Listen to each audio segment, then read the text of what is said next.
சாதிவாரி கணக்கெடுப்பை ஒன்றிய அரசுதான் எடுக்க வேண்டும் என அமைச்சர் சேகர் பாபு செய்தியாளர் சந்திப்பில் தெரிவித்துள்ளார்.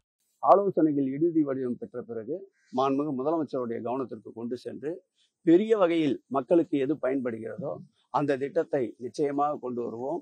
அவருக்கு சொல்லிக் கொள்வது, அதில் OSR லேண்ட் என்றும் ஒன்று உண்டு. 10% இடத்தை பொதுவெளி பயன்பாட்டுக்கு அளிக்க வேண்டும்.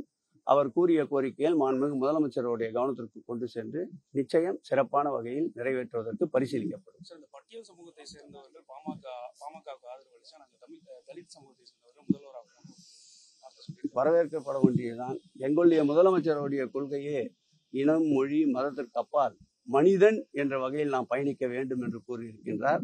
அதற்குத்தான் இந்த ஆட்சிக்கு பேரே திராவிட மாடல் ஆட்சி என்று பெயர் சூட்டியிருக்கின்றார். ஒருங்கிணைந்து அனைவரும் பயணிப்பதை வரவேற்கின்ற ஒரு முதல்வர் தான் எங்கள் உயிரினும் மேலான அன்பு தலைவர் தளபதி என்பதை தெரிவித்துக் கொள்கிறேன்.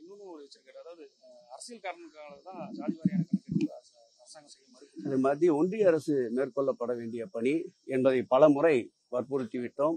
தூங்குபவர்களை எழுப்பிவிடலாம், தூங்குபவர்களை போல் நடிப்பவர்களை எழுப்ப முடியாது. உங்களுக்கு வந்துச்சு. செய்திகளை உள்ளது உள்ளபடி தெரிந்து கொள்ள ரெஃப்ளெக்ட் நியூஸை சப்ஸ்கிரைப் பண்ணுங்க.